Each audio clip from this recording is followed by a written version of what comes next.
Hello friends, मेरा नाम मधु है। मैं 21 साल की हूँ और मैं हरियाणा के पानीपत में रहती हूँ। एक दिन किसी कारण मुझे अपने देवर को साथ में सुलाना पड़ा। उसने उसी रात मुझे ऐसी जन्नत की सहर करवाए, मुझे वो रात भुलाए नहीं भूलती। ये बात 19 अप्रैल 2019 की है, जब हल्की हल्की गर्मियाँ शुरू हुई थी और मेरी शादी को महज 5 महीने हुए थे। पति से मुझे रात को पूरा सुख मिल जाता है, जैसा मैं चाहती थी। घर में हम 4 लोग ही हैं। मेरा सास, मेरे ससुर काफी साल पहले ही एक्सपायर हो चुके थे। दूसरे मेरे पति सुभाष, तीसरा मेरा देवर आशु और अपनी माँ का लाडला था। आशु के लिए किसी भी बात पर मेरा सास पूरे घर को सिर पे उठा लेती थी। और चौथी मैं, जो कुछ ही महीने पहले इस घर में आई थी। आशु अभी भी अपनी माँ का दूध पाता था, कभी दिन में 1 बार, कभी 2 बार, किसी दिन 3 बार पीता था। अपनी मर्जी का शहजादा था। छोटा बच्चा होता तो ठीक था, पर आशु तो 17 साल का होने वाला है। जब मैं शादी करके आई थी, मुझे बहुत बुरा लगता था, पर मैं क्या करती। मैं क्या, मेरे पति भी कुछ नहीं कह सकते थे उसको। मेरी सास का इतना रोग चलता है। एक दिन मेरे पति ऑफिस चले गए। मैंने घर का सारा काम करके चाय बना ली और ड्राइंग रूम में बात कर चाय पीने लगी। मेरी सास बाथरूम में नहा रही थी, तभी शहजादा उठकर आया और जोर से बोला, माँ कहाँ हो? मेरी सास बाथरूम से बोली, बेटा नहा रही हूँ। आशु बोला, जल्दी बाहर आओ, मुझे दूध पीना है। थोड़ी देर रुको, आती हूँ, सास ने कहा। आशु 2 साल के बच्चे की तरह जिद करने लगा। मैं वहीं बैठी सब देख रही थी। नहीं नहीं, अभी आओ, आशु ने कहा। सास बोली, बेटा रुको, आ रही हूँ। मैं आशु से बोली, थोड़ी देर रुक जाओ आशु, माँ आ जाएगी। नहीं, मुझे अभी पीना है, आशु ने कहा। इधर उधर चक्कर काट के बोला, भाभी तुम पिया दो। मैं ये सुनते ही खड़ी हो गई। मुझे धक्का लगा, ये इसने क्या कह दिया? मेरे पति के सिवा मुझे कोई और छुए, मुझे अच्छा नहीं लगता, पर इसे कैसे मना करूं? मैंने कहा, मैं तुम्हें कैसे पिला सकती हूँ आशु? इतना बोलते ही आशु गुस्से में हो गया और मेरे पास आने लगा। पास आकर पहले तो उसने मेरी साड़ी का पल्लू नीचे गिरा दिया। सास के डर से मैं उसके हाथ भी नहीं पकड़ पाई। फिर आशु मेरे ब्लाउज के हुक खोलने लगा। हड़बड़ाहट में आशु से मेरे ब्लाउज के हुक जल्दी से नहीं खुल रहे थे। आशु के दोनों हाथ मेरी हेडलाइटों पर जोर से दबा रहे थे। 2 हुक खुलते ही मेरी हेडलाइटें दिखने लगी। जैसे ही आशु मेरा तीसरा हुक खोलने लगा, तभी मेरी सास बाथरूम से बाहर आ गई। सास जोर से बोली, आशु क्या कर रहा है? माँ, मैं भाभी से दूध पी रहा हूँ, आशु ने कहा। सास बोली, बेटा वो तेरी माँ नहीं है, आ मैं तुझे पिलाती हूँ। फिर मेरी सास आशु को अपने बेडरूम में ले गई। मैं धड़ाम से सोफे पे गिरी। अगर थोड़ी देर और मांझी नहीं तो मेरा ब्लाउज खुलने वाला था। डर के मारे मेरी सांसें रुक गई थी। आज तो मेरा पति व्रता का धर्म खत्म होने वाला था। सोफे पे पड़े पड़े कुछ देर बाद याद आया, मेरा ब्लाउज तो खुला ही है। मैंने पहले ब्लाउज के हुक बंद किए, फिर साड़ी को ठीक किया। सारा दिन आशु वाली हरकत दिमाग में घूमती रही। मूड चेंज करने के लिए मैंने अपना पसंदीदा गाना सुना और आप भी सुनाती हूँ।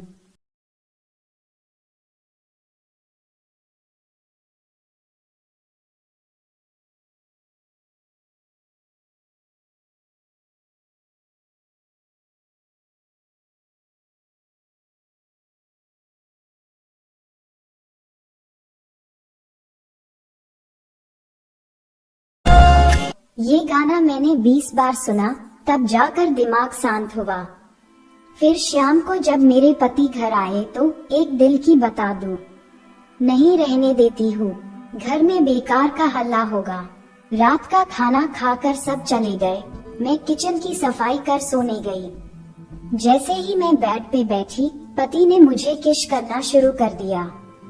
कुछ देर बाद मैंने उन्हें रोका। क्योंकि दिमाग में आशु वाली हरकत चल रही थी। मेरे पति ने बोला, क्या हुआ? मैंने कहा, कुछ नहीं। फिर किश करने से रोक क्यों रही हो?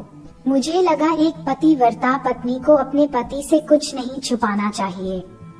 मैंने हिम्मत कर अपने पति से बोली, आज आशु मेरे ब्लाउज को खेलने लगा। पर क्यों? पति ने कहा।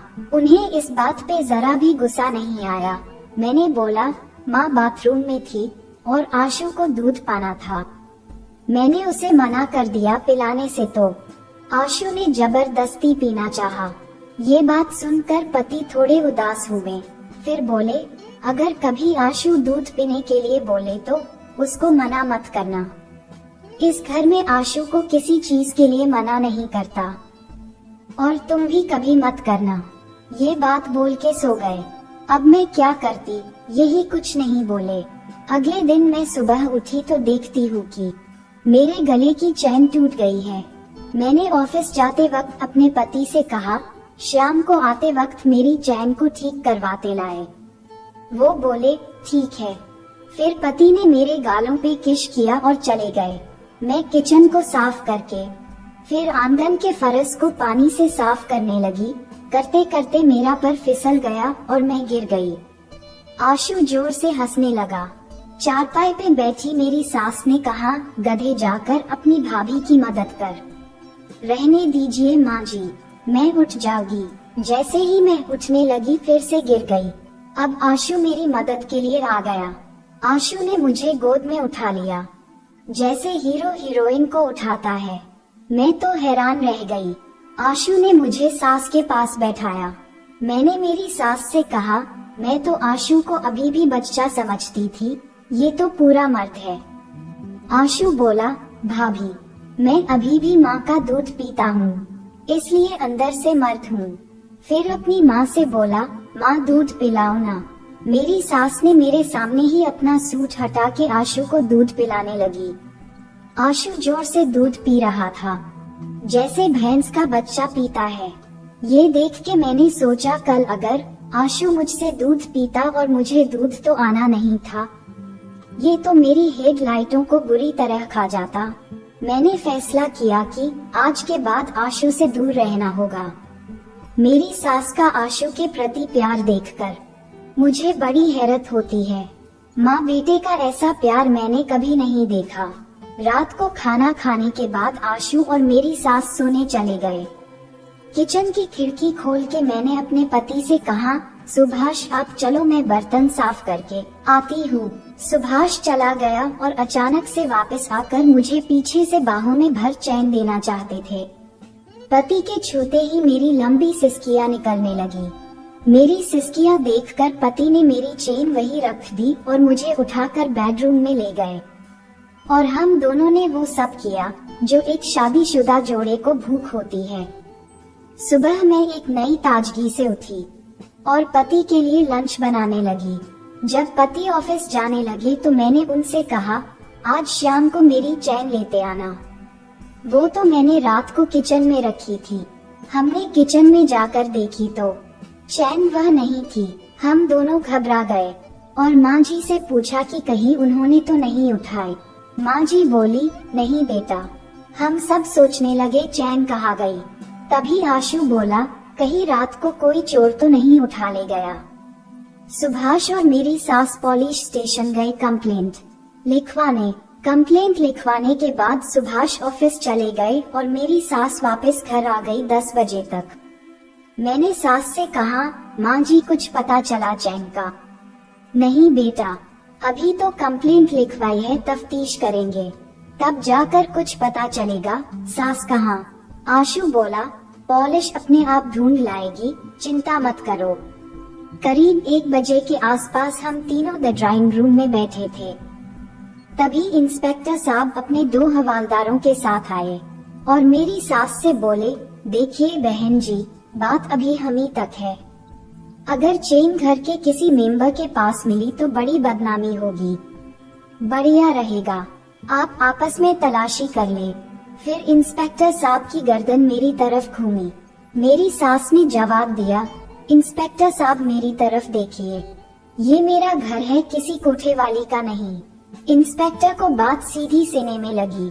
अच्छा जी, मैं तफ्तीश करता हूँ, ये कह के चले गए। रात को 9 बजे मेरे पति घर आए और बोले, माँ जल्दी चलो। इंस्पेक्टर ने मुझे फोन किया था और हमें स्टेशन बुलाया है। मेरी सास और पति जाने लगे तो मेरी सास ने कहा, अगर हम ज्यादा देर हो जाए तो आशु तो अपनी भाभी के कमरे में सो जाना। ठीक है माँ, आशु कहाँ? और दोनों चले गए। 11 बज गए, दोनों अभी तक वापस नहीं आए थे। रोज की तरह मैं अपनी नाइटी बदलकर अपने बेड पे बैठ गई और आशु तो उनका इंतजार करके मेरे पास ही सो गया। कुछ देर बाद मुझे भी नींद आने लगी और एक तरफ मुंह करके मैं भी सो गई। सोने के कुछ देर बाद आशु ने मेरे पीछे से अपना एक पैर मेरे ऊपर रख लिया। मेरे शरीर में कट सा दौड़ा और मेरी आंख खुल गई। ऐसा कट तो मुझे मेरी शादी की पहली वाली रात भी नहीं लगा था। आशु को कैसे बोलूं कि वो अपना पैर हटा ले। फिर आशु ने अपना एक हाथ और ऊपर रख लिया। मुझे लगा कि कहीं ये जानबूझ के तो नहीं कर रहा है। मैंने हल्के से घूमी तो उसका हाथ मेरी हेडलाइटों पे आ गया। फिर अच्छे से चेक किया तो आशु पूरी नींद में था। शायद आशु अपनी माँ के साथ भी ऐसे ही सोता होगा। मैं टस की मस नहीं हुई और फिर अचानक पूरा मेरे ऊपर आ गया, जैसे छोटा बच्चा सोता है। आशु तो बच्चा नहीं था। आशु के गर्म शरीर से न जाने मुझे क्या हो रहा था। मैं उसका वजन महसूस नहीं हुआ। जब आशु अपनी गर्दन राइट में करता फिर लेफ्ट में करता तो आशु की गर्म सांसें मेरे लगे पे लगती तो मेरे शरीर में सनसनाहट होती रहती। मन बड़ा विचलित हो रहा था, पर क्या करती। डर में मारे आशु को कुछ बोल भी नहीं सकती थी या मैं उससे उठा ही नहीं चाहती थी। तभी आशु जोर से ऊपर की साइड हुआ और उसके होंठ मेरी गर्दन पे लगे रहे। मेरे शरीर में आग लगनी शुरू हो गई। मैं जोर जोर से सिसकियां लेने लगी। मुझे सिसकियां इतनी जोर से हो रही थी कि इतना भारी आशु भी ऊपर नीचे हो रहा था। कुछ देर यही चलता रहा। फिर मुझे पूरा सुख मिलने ही वाला था कि आशु अपने आप साइड में उतर कर सोता रहा और मैं एकदम उठी और बेड के कोने पे बैठ गई। सोचने लगी कि इतना मजा मुझे पहले कभी नहीं आया। मैं मूड के पीछे आशु को देखने लगी और अब मुझे आशु पे प्यार आ रहा था। एक मन हुआ आशु को उठ लूं और पूरा सुख ले लूं, पर कैसे? आशु को तो कुछ पता ही नहीं। अगर मैंने उससे बोला और कहीं ये नाराज हो गया तो घर में सबको बता देगा। फिर मुझे आइडिया आया कि क्यों ना दोबारा आशु के पास ही लेट जाती हूँ। क्या पता आशु अपने आप सब कुछ कर दे। नींद में मैं आराम से आशु नजदीक लेट गई और इंतजार करती रही आशु कुछ करे, पर आशु तो गहरी नींद में था। फिर मैंने हिम्मत करके वही किया जो आशु ने मेरे साथ किया था। मैंने हल्की सी अपनी नाइटी ऊपर करके अपना एक पैर आशु के ऊपर रख लिया। आशु टस का मज नहीं हुआ। मैं इंतजार करती रही ये कुछ करे। अचानक आशु ने जोर से खींचा कर मुझे अपने ऊपर कर लिया। जैसे चुंबक लोहे को खींचता है, वैसे ही मैं आशु के ऊपर गई।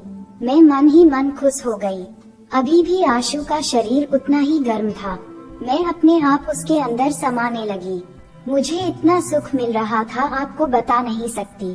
कुछ देर बाद मेरा पानी निकला गया और मेरी नाइटी पूरी भीग गई। तभी डोर बेल बजी। मैंने जल्दी से नाइटी बदली और गेट खोलने भागी। मेरी सास और मेरा पति सुभाष वापस आ गए। मैंने पूछा, बड़ी देर कर दी आप दोनों ने आने में। क्या करते? इंस्पेक्टर ने अपने एरिया के कोई चोरों को पकड़ के रखा था और एक एक करके सबको हमारे सामने पूछताछ कर रहा था, सास ने बताया। मैं बोली, मेरी चेन मिल गई क्या? नहीं मिली। सब चोर बोले हमने नहीं चुराई, सुभाष बोला। इंस्पेक्टर अच्छा आदमी है, अपनी चेन जरूर ढूंढ के देगा, मेरी सास ने कहा। फिर हम सब सोने चले गए। मैं अपनी सास के साथ उनके कमरे में सोई और सुभाष अपने भाई के पास, क्योंकि मेरी सास ने इतनी रात को आशु को मेरे कमरे से उठाया नहीं।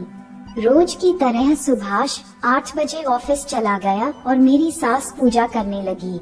मैं घर की साफ सफाई में लग गई। करीब 10:30 बजे आशु उठकर सीधा किचन में आया। मुझे आशु को दिखते ही रात वाली सारी फीलिंग दोबारा से होने लगी। फिर आशु बोला, भाभी माँ कहाँ है? मैंने मन में सोचा, वो तो अपने कमरे में है। शायद आशु भूल गया कि रात को वो मेरे कमरे में सोया था और वहीं से उठकर किचन में आया है, इसलिए आशु को माँ जी कमरे में नहीं दिखी। शायद आशु को अभी दूध पीने की तलब लगी है, इसीलिए पूछ रहा है। ये सोचकर मेरे मन में लालसा होने लगी कि आज आशु मुझसे दूध पिले और घंटों पीता रहे। मैंने आशु से कहा, मुझे नहीं पता, यही कहीं होगी, तुम देख लो। आशु किचन से जाने लगा। मैं घबरा गई। उसने तो दूध पीने के लिए नहीं बोला।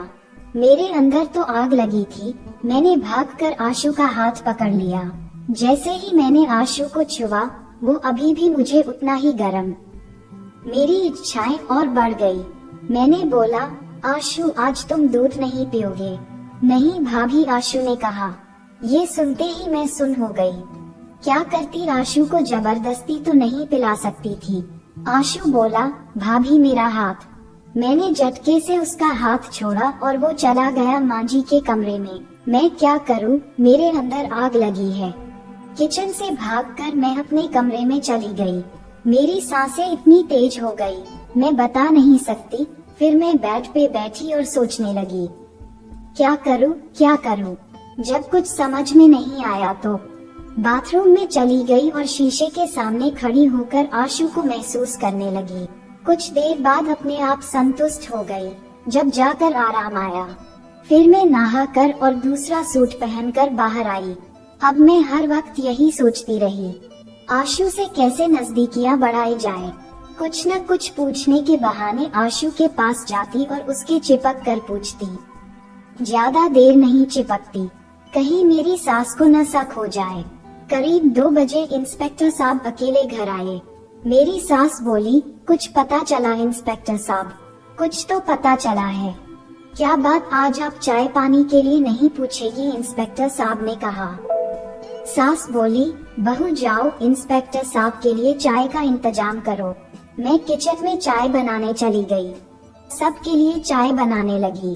कुछ देर बाद आशु किचन में आया और बोला, भाभी ये लो आपकी चेन। मैं चेन देखते ही खुशी के मेरे कूदने लगी और जोर से आशु के गले लगी।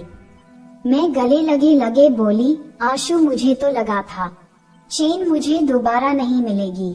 आशु ने अपने हाथों से मुझे छुआ नहीं और मैं उससे हट गई। आशु बोला, भाभी मैंने कहा था ना, पॉलिश ढूंढ देगी। किचन में हम दोनों अकेले थे और अच्छा मौका था आशु से चिपकने का। फिर मैंने आशु के हाथ पकड़ के अपनी कमर पे रख और आंखों में आंखें डालकर बोली, आशु तुम्हें यकीन था, मुझे नहीं। मैं उसके होठों के इतने पास थी और मानी मन सोच रही थी कि आशु अभी किश कर दे। आशु बोला, भाभी बाहर इंस्पेक्टर साहब चाय का इंतजार कर रहे हैं। मैं जल्दी से आशु से साइड हुई और चाय बनाने लगी। आशु किचन से चला गया। मैं चाय डालते हुए सोचने लगी, आशु को कुछ तो फील हुआ होगा। फिर मैं चाय लेकर गई और सब चाय पीने लगे। मैं चाय पीते पीते आशु की देख रही थी कि आशु मेरी साइड देखता है या नहीं, क्योंकि किचन में मेरे गले लगने से आशु को कुछ तो हुआ होगा। इंस्पेक्टर साहब जाने लगे पर आशु ने मेरी साइड एक बार भी नहीं देखा। इंस्पेक्टर साहब मेरी सास से बोले, अच्छा बहन जी चलता हूँ, कभी कुछ काम हो तो बताइएगा। जी जरूर, आप भी जब भी टाइम लगे घर आइएगा, मेरी सास ने कहा। फिर इंस्पेक्टर साहब चले गए। कुछ देर बाद हम 3 कैरम बोर्ड खेलने लगे। खेलते खेलते मैंने देखा कि मेरी सास के गले पे दुपट्टा नहीं है और मैंने भी अपना दुपट्टा उतर के साइड में रख दिया और आगे को झुककर खेलने लगी, ताकि आशु की नजर मेरी हेडलाइटों पे पड़े और उससे वो सब दिखे जो मैं दिखाना चाहती हूँ। आशु बीच बीच में गले के नीचे तो देख रहा था, पर उसे कुछ हो रहा था ये पता नहीं। मेरे पति सुभाष के घर आने तक मैं बिना दुपट्टे के फिरती रही। जब सुभाष को पता चला हमारी चेन वापस मिल गई है, इस खुशी मारे सुभाष जल्दी सोने की बोलने लगा। मुझे लगा कल की रात तो सारी स्टेशन में निकल गई और सब अपने अपने कमरे में सोने चले गए। हम दोनों जैसे ही कमरे में पहुँचे, सुभाष मेरे इतनी जोर से चिपका जैसे कई सालों का भूखा हो। फिर सुभाष ने गुल्ली डंडे का खेल भी खेला, पर मैंने अपनी साइड में कुछ नहीं किया। सुभाष अकेला ही लगा रहा। मैं तो बस आशु की आग के जल रही हूँ। थोड़ी देर बाद फिर सुभाष ने गुल्ली डंडा खेलना शुरू कर दिया और थक कर सो गया। आज मैं पहली बार सुभाष के साथ सोकर खुश नहीं थी। दिल में आशु के नाम आग लगी है। कुछ दिन यही सब चलता रहा और आशु से थोड़ी नजदीकियां बढ़ गई है। अब वो मुझे गोद में उठाने लगा है। जब मेरी सास इधर उधर होती है तो मैं उससे लिपट जाती हूँ और अपनी इच्छाएं पूरी कर लेती हूँ। बस मुझे थोड़ा सा डर है मेरी सास का। अगर पहला कदम एक बार आशु उठा ले तो किसी को कुछ नहीं पता चलेगा। कहीं अगर मैंने उठाया और आशु ने बता दिया तो यही डर है। मैं दिन में बैठी बैठी सोच रही थी कि एक रात मुझे और आशु को साथ सोने का मौका मिल जाए बस। तभी मेरे पति सुभाष ऑफिस से वापस आ गए। मैंने कहा, सब ठीक है, आप इतनी जल्दी ऑफिस से आ गए। सुभाष ने कुछ नहीं बताया और बोला, माँ कहाँ है? मैंने कहा, माँ जी तो अपने कमरे हैं। हम दोनों उनके कमरे में गए और सुभाष ने घर आने का कारण बताया। माँ, आज ऑफिस इंस्पेक्टर साहब का फोन आया था और मुझे बोले, मैं आज आपके घर आ रहा हूँ, अगर आप भी घर पे मिल जाते तो अच्छा होता। मेरी सास बोली, ऐसी क्या बात हो गई भाई? कुछ नहीं होगा, जब वो आ जाएंगे तब बता देंगे, आशु ने कहा। थोड़ी देर बाद इंस्पेक्टर साहब आ गए, साथ में उनके फैमिली भी थे। हम सब ने साथ में बात कर चाय पी। फिर बात शुरू हुई कि सुभाष को क्यों जल्दी ऑफिस से आना पड़ा। इंस्पेक्टर साहब ने कहा, बहन जी, अगर आपको ऐतराज न हो तो मैं अपनी बेटी की शादी आपके छोटे बेटे करना चाहता हूँ। ये सुनते ही मैं हैरान हो गई। अच्छा, इसीलिए अपनी बेटी और बीवी के साथ आए हैं इंस्पेक्टर साहब? अभी तो आशु की उम्र छोटी है और अभी से शादी की बात। मेरी सास बोली, ये तो अच्छी बात है, मुझे तो इतराज नहीं है। तुम क्या कहते हो सुभाष? ये तो खुशी की बात है। अब तो अपना आशु घोड़ी चढ़ेगा। किसी दिन शुभ मुहूर्त देखकर इनकी शादी कर देते हैं। ये बोलकर इंस्पेक्टर साहब चले गए। मैं मेरी सास के सामने कुछ नहीं बोली। रात को जब हम दोनों सोने लगे तो मैंने सुभाष से कहा, आपने मना क्यों नहीं किया आशु की शादी के लिए? अभी तो उसकी उम्र छोटी है शादी के लिए। सुभाष बोला, मुझे वो बात आज भी याद है जिस दिन आशु ने तुमसे दूध पीने की कही थी। अब वो बड़ा हो रहा है, न जाने किसी दिन आशु तुमसे ऐसी चीज मांग ले और तुम दे न पाओ। ये कहकर सो गए। इससे कहते हैं फूटी किस्मत। जब मेरे पास टाइम था तब मैं आशु से दूर रहती थी। अब मैं आशु के पास जा रही हूँ तो मेरे पास टाइम ही नहीं है। एक बार भी नहीं आशु का सुख भोग पाए। अब न जाने कभी ऐसा हो पाएगा। तो दोस्तों, ये थी हमारी आज की कहानी। आपका क्या कहना है इस कहानी के बारे में? कमेंट करके हमें ज़रूर बताएं। वीडियो को लाइक कर दीजिए और चैनल को सब्सक्राइब करके घंटी को दबाकर ऑल पर सेट कर लीजिए ताकि आने वाले वीडियो आपको तुरंत मिले। मुझे दीजिए अगली वीडियो तक इजाज़त। तब तक के लिए धन्यवाद।